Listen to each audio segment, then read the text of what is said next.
Alright, this is my 1968 RCA SS 3000 tuner stereo and record player. It belonged to my grandparents. They bought it brand new in 1968 for my aunt. It's got a pretty good sound to it. It's solid state. It was a lower model stereo. But it's got a good sound to it. Up here, you'll notice those are the original speakers, and I even put the original headphones there, so you can kind of see what they look like. Alright, this response is videos in response to the kid who just got his. I figured he would like to see a little bit more about it, and I wanted to explain some of the features to him, since he didn't know. Alright, first things first. I'll keep the stereo on low, but so you can hear me. I want to draw your attention to this little section here. Now, AFC is automatic frequency control. You can turn it on and off.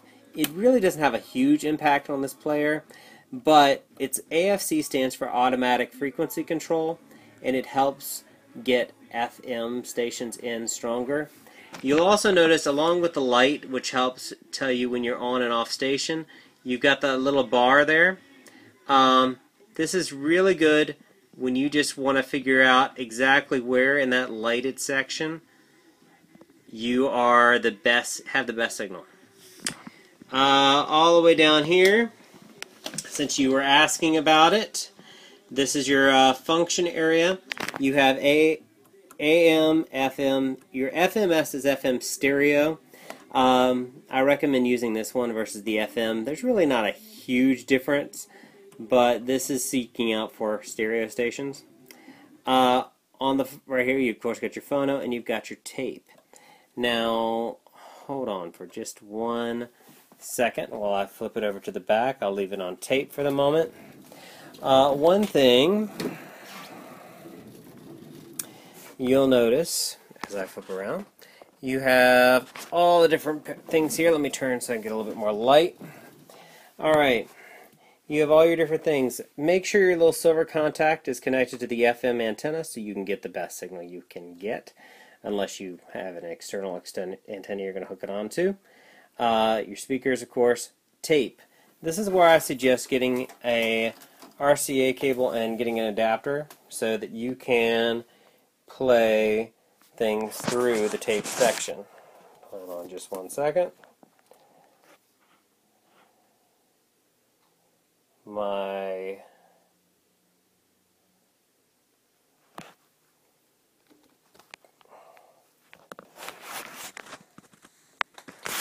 Sorry about that. Here is, I put my phone on Pandora.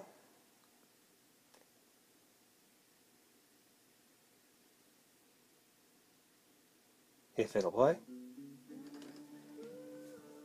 I don't know if you can hear it or not, but it plays through. It plays pretty well. Using that to help you, it allows it to be a little bit more functional in today's environment. Alright, we open up the lid, record player, and all the pieces. This is the clip that holds in your 45 adapter. Unfortunately, mine is broken. 45 adapter and all that. I want to talk about the controls. Oh, just before I forget, I also have the original manual and an original tag that came on the player. It's pretty cool. Alright, side note. Alright, back to this. This is the record player here. I wanted to draw your attention to the controls. First things first, when you're using it, you want to make sure it's not clipped down because that can damage the arm and the motors underneath, or the gears and everything, excuse me. Alright, I want to draw your attention to the controls first. You have a 12-inch, 10-inch, 7-inch record. This goes into your different sizes. 12-inch would be your 33s. 10-inch would be your 78s. And 7 inches your 45s. Note, they all kind of change a little bit, as there are some exceptions to that rule. Alright, so first things first, I'm going to put my arm on top of the record so I can go through the speed. It's 33 record, it's set on 33. Turn that back to phono. Oops. Turn that back to phono, and don't have anything hooked into the tape because for some reason it will interfere. Alright, at least not running. So now you're going to go through and you're going to play it. So what you have to do is you just move this little bar on the bottom. You're going to move that over to select manual. There we go. Automatic. And I'm going to go to select. I just touch it and I let it go. See? And she drops. Since I'm set to the right record size, it plays, in theory. I just got this needle, so it's being a little temperamental. Well.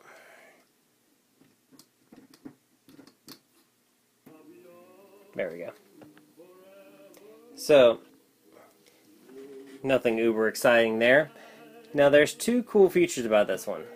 If you want the record to just keep replaying, leave this up, and you go down to the end.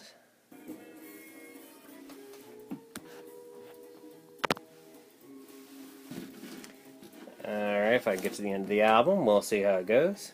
I collect a lot of random albums. Alright, there we go.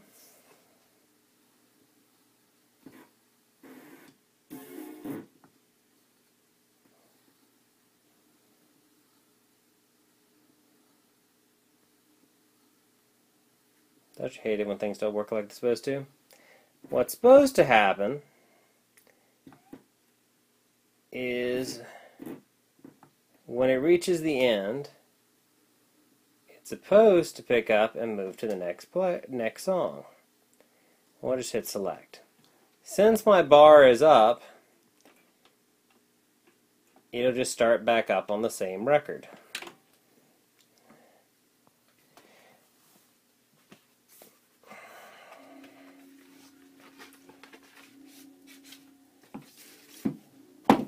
Let's try that again and see if it'll work this time.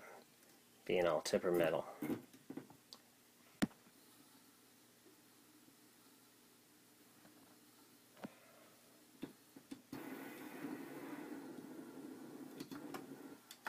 There it is. See, it picked up and did it by itself. And since the bar's up, it'll just start back on the same record. Now, if I want to do a second record, RCA said you can put 6 tall on here, so 6 total records.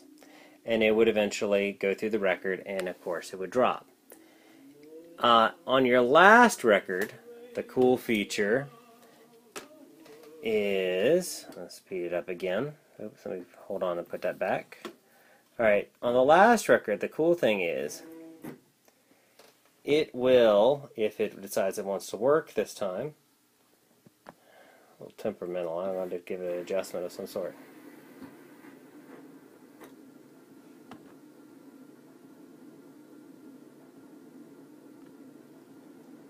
Well, when it works, it's great.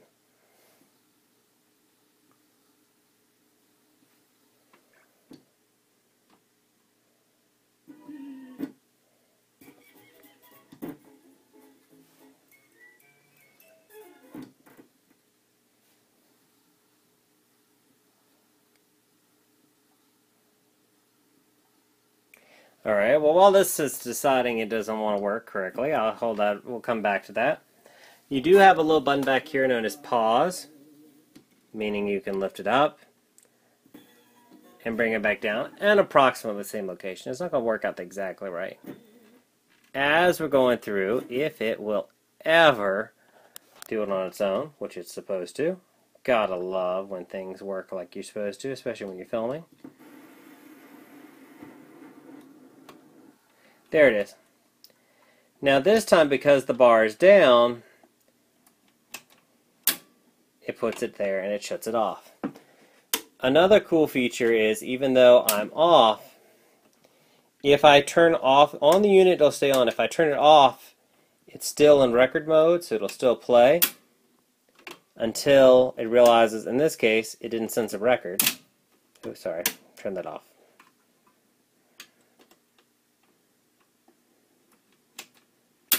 See? Turned off. And that's just one of the features of itself. And because I'm in phono mode, I can still turn it on, and when it's done with its cycle and dropping a record, if it drops, it senses that it drops, it would play.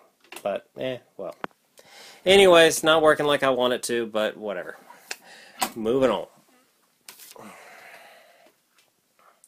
The other thing I wanted to show you was how to use the 45 adapter. First things first, you're going to get this. You see that little bar? You're going to make sure the hole kind of lines up back here. So it's like that. You put your 45 in the hole. You put your bar on top like that. Make sure you're set to 45. Same deal. Select. And it drops. Again, 6 high. Oops, I forgot to change the size of the record. 7-inch. I'll just do manual.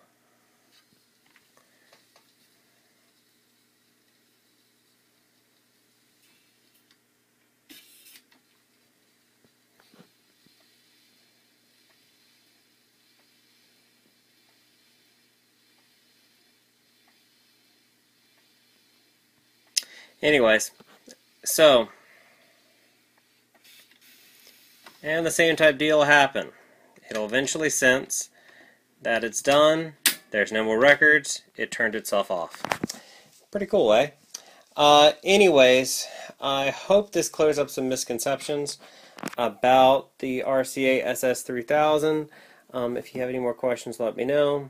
Sorry for some of the randomness. I'm going to have to get in there and figure out what on earth is going on with the arm. But, that's it. Alright. There you go. Good luck with it.